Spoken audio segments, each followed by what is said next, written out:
Hey everybody, welcome back to the Love Life podcast with me, Matthew Hussey.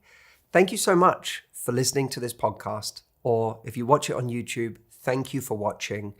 We are really excited about the podcast this year, and I wanted to start by announcing that next month I am injecting fresh life into this podcast along with my team and some names that you know on my team to create something that we believe is going to be really, really exciting for you. I won't say more about it now, but it is in the works. When we have our first air date, I will let you know in advance so you can tune in to that launch of the new version of the Love Life podcast. But it's something that internally we are all really looking forward to, and I can't wait to share it with you. I also am going to be releasing a series of a different kind of episode on the podcast. And you can tell me whether you enjoy it or not. But for the last year and a half, I have been writing a letter to my mailing list every Friday called The 3 Relationships. At the end of 2023, I finished writing my book, Love Life. And I took on the task of, having finished a book, writing a letter to my audience in my private newsletter every single week for the next year, which ended up being equivalent to writing a whole new book. I didn't frame it to myself like that at the time, but that's actually what happened as a result. And actually, some of my favorite pieces of writing came out of spending many hours a week writing these pieces for that audience. If you missed them, by the way, and you want to get on my newsletter, you can do that by going to the3relationships.com. It's free. I send it out every Friday. But some of them had so much work put into them that it felt like I needed to share them with you. And so I want to take the podcast as a place, a vehicle where I can share these pieces of writing with you. And I know that so many of you like to listen to the podcast because you're walking around the house tidying, or you're on your way somewhere walking, or you're in the car driving. Some of you, which is a lovely compliment to me, say that you love listening to them in bed because my voice helps you fall asleep. I think that's a compliment. But, that's beautiful for me. It's kind of like I get to be with you in story time. So whether you see this as story time with Matthew Hussey, or you see it as, a wonderful thing to just listen to and be engrossed in as you walk somewhere, or you just want to watch this on YouTube, I think that this will be something a bit different that a lot of you are going to really enjoy. Today's piece is a piece that I wrote having just done an intimate event in New York for my Love Life members. And there was a moment that happened in the event that gave rise to a whole concept and an insight that I believe can help you, not just in your love life, for many of you who are struggling and feeling challenged by the concept of meeting someone, but also those of you who just have goals this year that you'd like to achieve, but are perhaps struggling to fit in or get to amidst all of your other responsibilities. So this is the dangerous illusion of beginning a new chapter. So the piece that I've adapted for you today is something that was born out of an event that I did late last year, where I found myself in a little venue in Williamsburg, New York, giving a talk to around 70 of my Love Life Club members as part of our Love Life Live series. This is a series of small events we do for our members over the course of a year, where people get together and hang out, and I get to do a little bit of talking, not quite as much as people are used to with me. Some of the people that came were locals. Others had ventured into the city from elsewhere. But having managed to snag 2 quick slices of pizza in a Brooklyn pizzeria nearby when in Rome, I took to the stage to answer some questions. I imagine Tony Robbins must have a similar routine of stuffing his face with pizza before he gets on stage. When I was up there, a woman in her early 30s, we'll call her Rosa for the purposes of anonymity, began thanking me for encouraging the conversation around women's fertility. Many of you will know, of course, from my new book, Love Life, I wrote an entire chapter on what I called the question of having a child, which dealt a lot with the decisions that people make around their own fertility at different ages. This woman, Rosa, had frozen her eggs as a result of me having those conversations around fertility, and was now planning to get pregnant using a sperm donor so that she could be a mother without having the pressure to find the right partner to do it with. She wasn't against co-parenting in the future, but she felt she could no longer date under the time constraints of biology while attempting to remain the best version of herself in the process. I applauded her bravery and for taking the decisive steps towards doing something that was clearly one of her most important life goals. She then went on to explain her new anxiety, that by taking this path, her dating life would inevitably be postponed for some years, at least 2. She seemed to be looking for some comfort that it wouldn't be too late to pick up dating again once she was through the time that she had bracketed for early parenting. My book publisher from HarperCollins, Karen Rinaldi, who, if you've ever been on one of my live retreats, has been a speaker on my live retreats before. I've known this woman for many, many years since publishing my original book, Get the Guide Together, over 10 years ago now. She happened to be in the audience that night. At the end of the evening, she, Audrey, and I found ourselves in the back of a taxi in search of more pizza, and Karen, a parent of 3 children of her own, couldn't help but revisit Rosa's question. She said, the whole business of not being able to date for the next 2 years because she's having a baby, where did she get that idea? Since when can you not date because you're pregnant? Karen has this wonderful directness that exposes one's private arguments to the harsh light of day in a way that immediately has one attempting to reverse out of them. In this case, she pushed back on this idea that Rosa had an inevitable multi-year void where her dating life would have to pause until further notice. No doubt many will attest to Rosa's logic. Many of you, I'm sure, listening, will cite the improbabilities or impossibilities of caring for a newborn and finding the time to meet up with a stranger in the process. There's also no doubt that for some, this reality is felt far more acutely than others. But how often in life do we make assumptions about what can and can't be done based on an idea we have in our minds about what a time period of our life is going to be like? I know that when I was thinking in earnest about writing my second book, Love Life, I had decided that it would be a time when normal life, whatever that is, would go on pause to allow me to sit in a quiet room and write for a year. This, as you probably already guessed, did not happen. Life turned out to be stubbornly unwilling to simply tuck itself away in another room for 12 months so that I could produce great work. I still showered most days,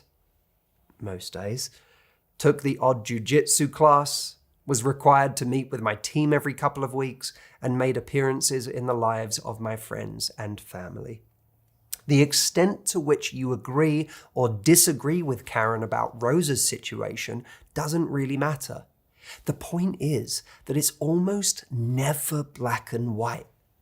Karen saw that this woman had turned the next 2 years of her life into an oversimplified abstraction from her actual life.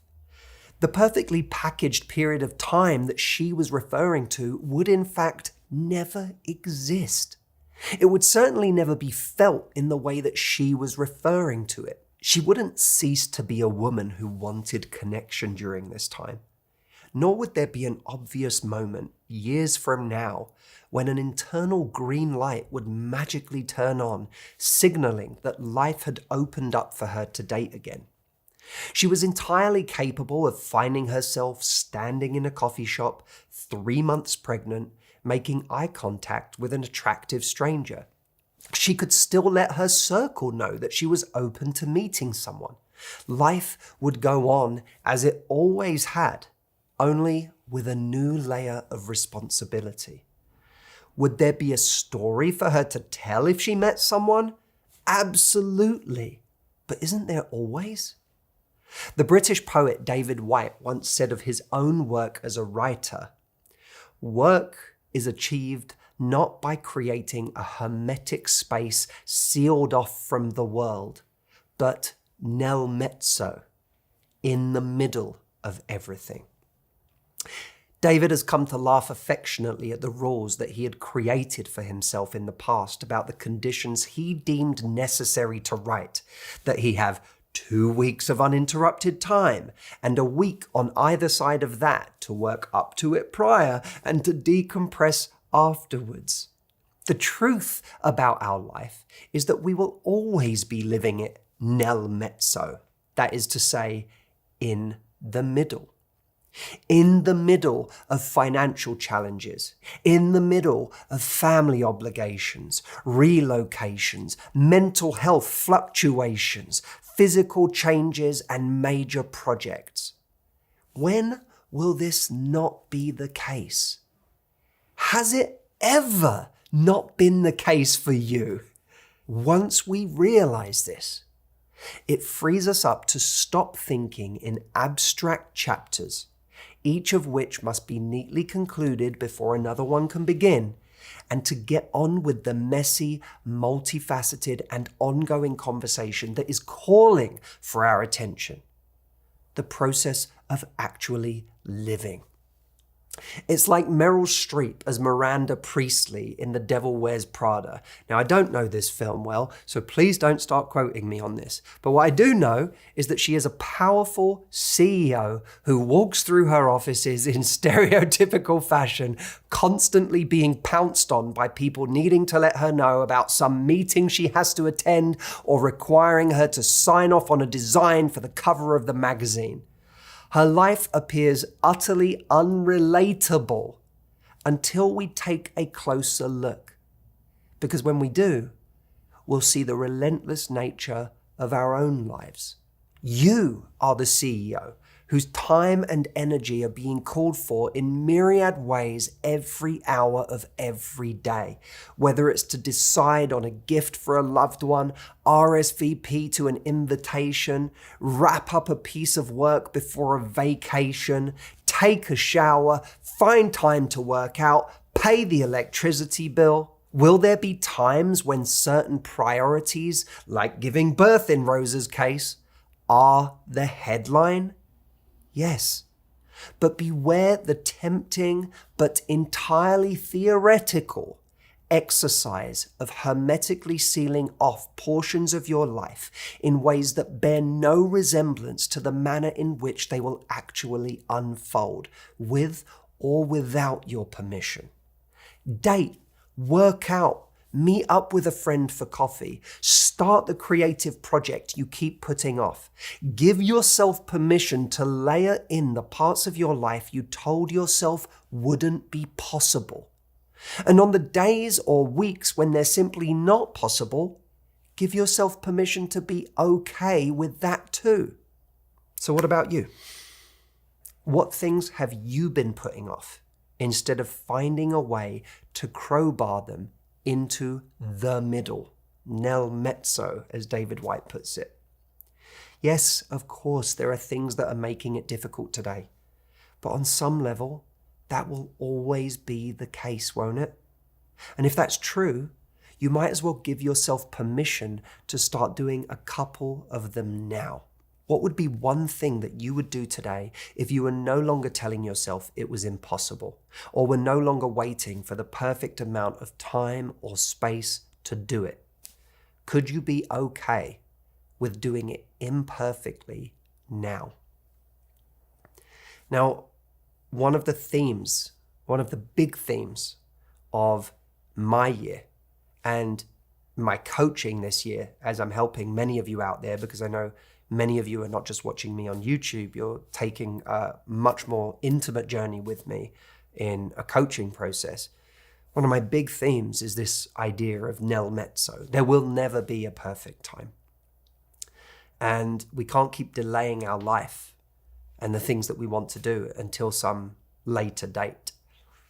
It's going to be one of the big themes of the retreat that I do this year. For those of you that are joining me in October, and for those of you that don't know or are just learning about it, on the 18th and the 19th of October, I am going to be hosting, for the first time ever, a weekend retreat. I used to run a 6-day retreat, and this is now going to be a weekend retreat that people are going to be flying from all over the world to be part of with me. And the reason I mention this is because this retreat is designed from start to finish to be something that actually shows people how to make changes in the midst of a busy life, in the midst of responsibilities, and not just in the middle of a busy life, but in the middle of a complicated self. I think one of the problems with New Year's resolutions, and we're now into February somehow already, is mind-blowing that we're here already.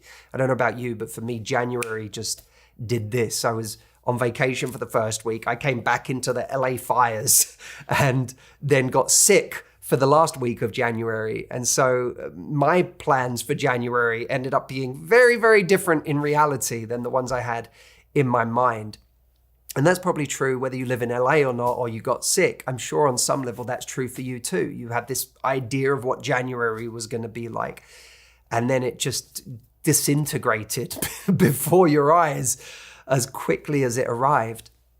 But what I know in January is that we create these resolutions, many of us, and these resolutions don't take account of the fact that we are beginning in the middle, both in the middle of our life and bills we have to pay and responsibilities that follow us into the new year and don't just cease to exist at the end of December. But we also begin in the middle of ourselves, our personality that comes with us into the new year, and importantly, our wiring that comes with us into the new year. And this wiring that we have, this wiring that has us replaying patterns over and over again, responding in the same ways to situations, having emotional reactions to the very similar things or the same things we were having emotional reactions to a year before. This wiring has been shaping our whole life until now. This wiring has what's been deciding our results in life. It's what's been deciding the kind of relationships that we attract, the kinds of dynamics that we cultivate within our relationships. It's deciding, our finances, what we're earning, the jobs that we settle for, the treatment from other people we settle for. This wiring is determining our emotional states and how we feel day to day. This wiring is really controlling everything in our lives. And so one of the depressing realizations many of us have when we go into a new year is that while we may have these resolutions that often take the form of type A goals, like losing weight and making a certain amount of money and eating healthy and, reading more books, whatever it is we decide for ourselves, we're going to, give ourselves that gold star if we do it. The reality with our resolutions is that they're hard for many of us to achieve or to stick to, especially if they're the scary kind of resolutions that represent real change and not just something we're already good at. Resolutions are hard to stick to precisely because we take our old wiring with us into a new year. So it's no surprise, or it should be no surprise, that the same things we found difficult last year to achieve or to stick with, or found it hard to be brave enough to execute, we are going to struggle in all of the same ways today if our wiring has not shifted.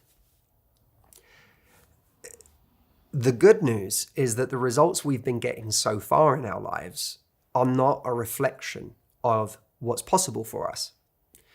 Those results are just a reflection of what we've been doing so far. And what we've been doing so far is a result of our wiring. Wiring that was created long before we had any conscious choice in our wiring. You know, the experiences of our childhood, the experiences of, you know, our early experiences of love, our early experiences of who we could trust or whether we could trust anyone at all, our early betrayals, our traumas, the lessons we learned from people who may or may not have known what they were talking about, and in many cases shouldn't have been the ones teaching us, or, you know, we could have been learning from better people. We learn these things early, and then they end up dictating our entire lives. Which is why, unless we change our wiring, no amount of resolutions, no amount of, you know, telling ourselves, I'm going to stick to this new habit, or I'm going to, you know, execute on this new goal, is sustainably going to change our lives. We, in a sense, have to kind of, I don't know if I like the word in this context, but we have to kind of upgrade ourselves. We have to upgrade our wiring. Or perhaps it might be better to say we need to update our wiring. And that's what I'd love to help you do. I've been studying this for years. I've been studying it. You know, I've been running this retreat program for 17 years of my life. And in its new form, this will be my first chance to take you on this journey, because this retreat happens to be more affordable than previous retreats I've run. It happens to be available to both men and women. So I know that there are many men out there who have never been able to experience this coaching from me. And this is your first chance to do that.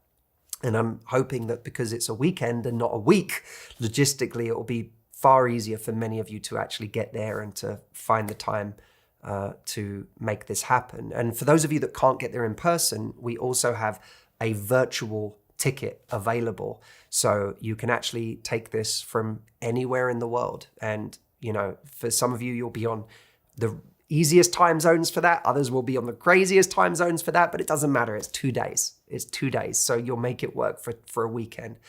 But this is going to be a really, really special event. And we have early bird tickets available that we've extended. So those low prices are available for a bit longer. And we want to extend the invitation to you to come and join me, because it's going to be really special. And it's going to be the most powerful weekend of coaching that I do in the entirety of 2025. So a couple of things. Firstly, go grab your ticket at mhretreat.com so that you have your early bird ticket locked in.